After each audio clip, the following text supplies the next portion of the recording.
where does this game rank in just the wildest wins of the Kirby Smart era? Is this do we establish Ohio State is number one I was gonna say, and the I think stakes? Okay, so let's just remove Ohio State, okay. college Peach Bowl. Is there a better game than this one? Like just a crazier game? Obviously, it's one that Georgia didn't lose. Because those are all the craziest ones are the ones we usually lose. I know all the crazy ones are where they lose. Well, the Rose Bowl from 2018. But okay, yeah, I think there's definitely regular season. Yeah, there's definitely like a force multiplier there when you're talking about a college football playoff semifinal game versus not that, which both of those games were, which makes it even crazier that they ended up being what they were. But yeah, those two games aside, because they are just kind of in another stratosphere, I feel like that along with the Alabama national championship. Yeah. I think it's really between this one and the Georgia Tech 8 overtime game last year, and the dust has not completely settled on this. It's barely even been 2 days. I mean, it hasn't been 2 days. The game ended like 48 hours ago as of the time of us making this. Man, I don't know. That's a tough call. Do you have an opinion right now on whether or not that was crazier than the Tech game? You know, I didn't even have Tech on my list here. Really? That's a good call. I didn't even think about it. Yeah, you're talking crazy games. 8 overtime is the craziest game. I think maybe it's just the magnitude of it. I feel like there's several of just that I ranked higher just because of how big of a win it was. Oh, but thinking this one, but no, bigger than Georgia Tech a year ago because Georgia Tech, you're almost embarrassed to be in a close game with Tech. I was saying, do you have the Texas game from last year above the? No, I actually didn't have that one. Okay, no, because I feel like that was a wild game. I guess in terms of like truly wild, people threw the stuff. The score does not reflect how insane and weird that game really was. Yeah, that's fair. You're making excellent points. 2024 was a wild season. It was in general. So weird. I guess I'm thinking of like I guess I'm just thinking of like the biggest like magnitude wins, regular season wins of Kirby Smart's era. Because the first one, like this felt like a huge game. Obviously, we don't know how good this Tennessee team is going to be, but just I guess a combination of what we're saying, the stakes, and just being just legitimately just wild. Like it didn't seem like the kind of game that Georgia wins. You're sitting at a 4th and 6. You don't convert this, you lose. And Gunnar Stockton made and London Humphreys made one of the like greatest plays in Georgia football history. Honestly, like that's gonna be a game. Also, I should have had this ready on Saturday, but I'm gonna try it out right here, sir.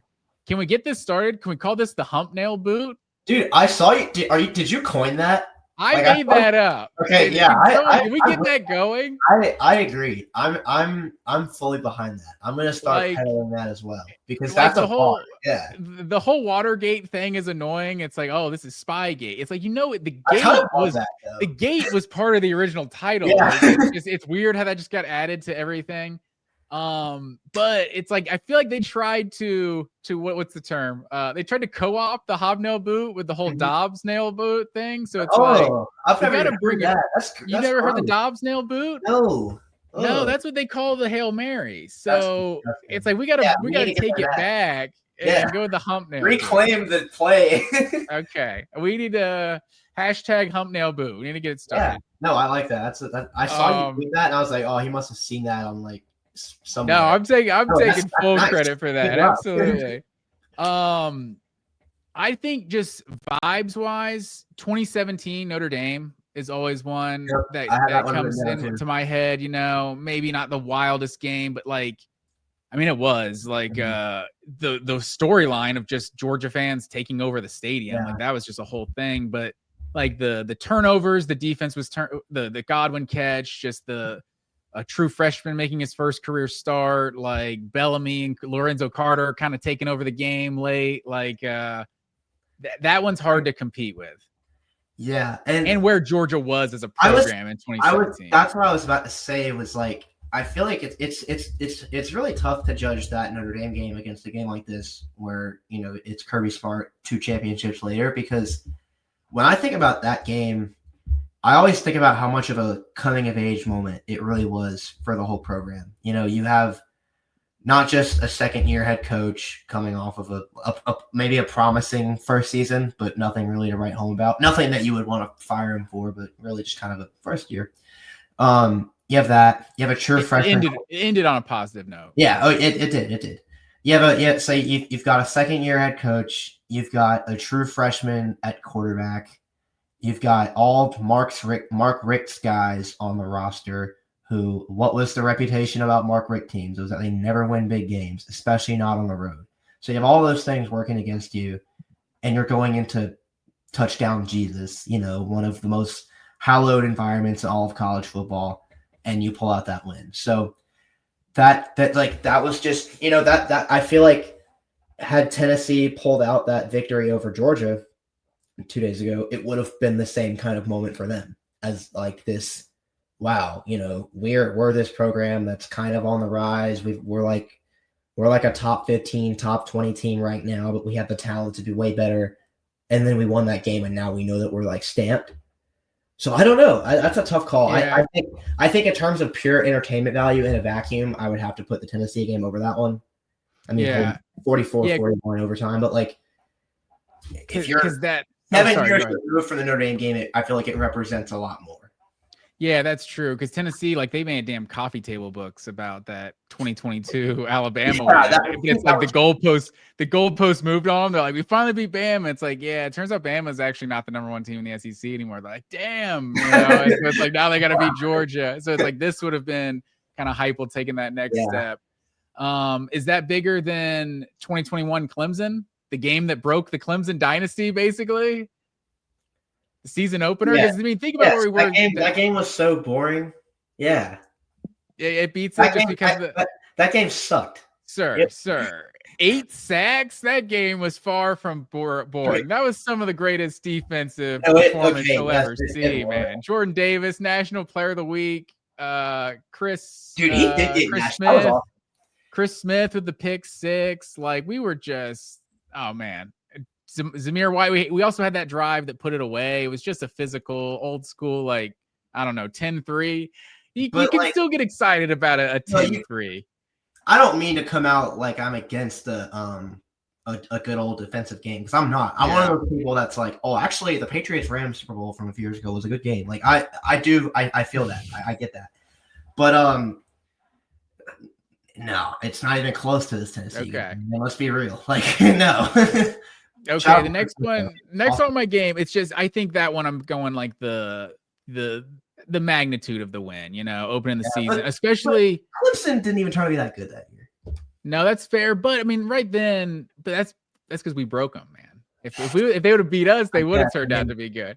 But I mean, at that point they'd gone to like 6 straight playoffs. Like, that was the year that it all ended. Yeah. So it was like, it really was like the beginning of the end of that dynasty. And then Kirby had the whole, you're either elite or you're not. Like, you say that after the first game of the season. First game of the season, and then you win the national title. Like, that's big time. That is gonna be top 5 Kirby Smart like aura moments of all time. He said that after week 1, and they won the Natty. Like, that absolutely, man. And then a better game. I definitely fits this list better. Not the magnitude. 2016 Missouri. Ooh, you got Easton, Isaiah McKenzie. That's a deep cut. I hadn't even thought about that game. Oh yeah, that's a night a 7:00 SEC network type game, That's one of those games where, like, I know you're a fan if you're bringing that one out and talking about that one, because these new Georgia fans, these Stetson Bennett fans, they have no idea about that. They don't know. They don't know about that.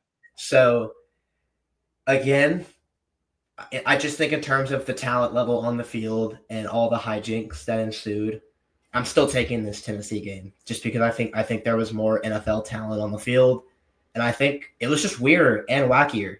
But that's not to say that Missouri game, I would listen to an argument, because, like, I feel like Georgia felt more dead in that game than they did at any point against Tennessee, except for maybe when Gunnar Stockton except for maybe when Tennessee was literally lining up for the game-winning field goal.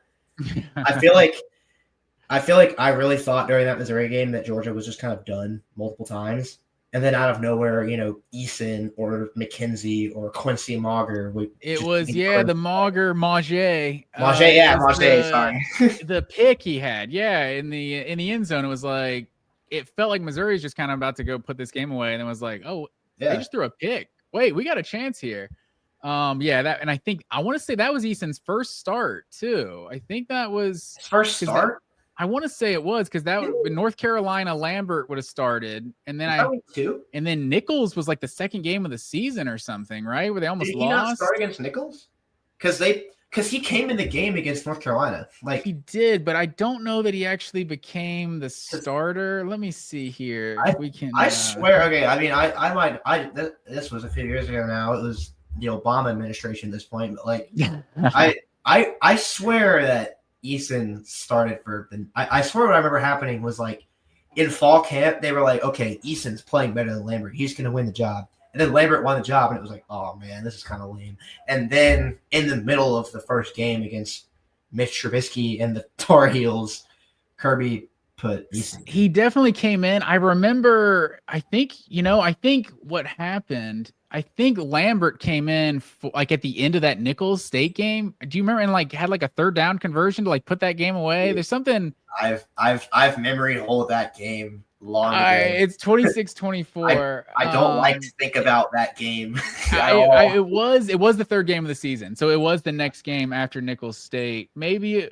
How does this compare to the Nichols State win? So Lambert was 2 for 3 for 2 yards, and Eason was 11 for 20. Touchdown and a pick. Eason had to have started that. So I'm thinking Eason had to have started. I swear to you, Grayson Lambert came in on that final drive and like we had to get like a 3rd and 2 or something like to deep in our own territory, like inside our own 20, or else we were going to punt it back to them. And we beat them by 2. That's insane. That's the worst game ever, man. We had to have some like defensive touchdown at the end to win it. But no, back to your point though, like. I think Eason threw it like 50 times. It really was his first start because like Nichols State shouldn't have been a sweat at all. It just wasn't because they played awful. But man, I'm trying to think if there are any more. 29 of 55, 308 yards, 3 touchdowns. Kirby Smart era. I think 2016 we got the big win from that year. The Auburn win doesn't even compare, in my opinion. The Notre Dame win, I think, does compare, but ultimately, I would still take the Tennessee game. What's the best Auburn win of the Kirby Smart era? I can't, other than the SEC championship. 2016 was other than the SEC championship. I think 2016 was the best one. Oh, okay, year one. I really do. Mo Smith pick 6. Yeah, I thought that was the best one because every other year it's been like, yeah, you're supposed to be. Other than Bowers.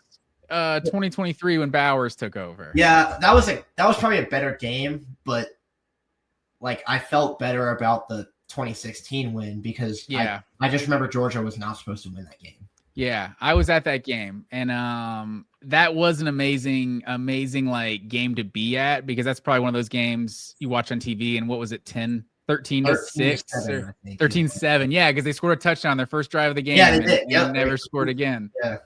Because I don't think they got a first down the entire second half. So it's like it was an amazing game to be at that you're just like, third down, I'm part of the defense, we're going nuts. And then every time, because it's nothing like getting hype on third down and then they convert and it just kind of takes the wind at it. So it's like everyone going nuts third down, then it's incomplete and then it erupts again. It was just like that whole second half, that crowd I feel like was bringing the energy. And it was just, like you said, it was that first signature win of Kirby's career, basically. Auburn was like top 10. That is a good one. That one didn't make my list. The last one I wrote down, I also wrote down a few because it seems like so many of like these great moments have been blowouts, but I'll get to those. The last one I can think of that was like just like a great moment was 2019 Florida. So that's the one that ended that Lawrence Cager game where he went off. It ended what Crom had to hit. Was he Eli Wolf? Was that his name? Yep, Eli Wolf. Yeah. I had to hit like the third down to end the game. Yeah, I mean that was a good game, but I had to be reminded of what happened in that game just now. Like in 2019 Florida. Yeah, this year's Tennessee game, I will not ever forget it as long as my I got you. My brain is okay. Like, dude, I really think it's between Tennessee and last year's Tech game for me. Like, to answer our question, what's the wildest regular season win? And I still think that I lean towards the Tech game a little bit, just because Georgia was probably more dead in the water in that game than they were against Tennessee ever at any point. But it's right. I might wake up tomorrow and flip, you know. I think my hatred of the new overtime rules might make me put Tennessee ahead. But no, that was a wild one. I think just maybe it's just because the way I value the Tennessee game over the Tech game is probably what puts Tennessee just that little notch ahead.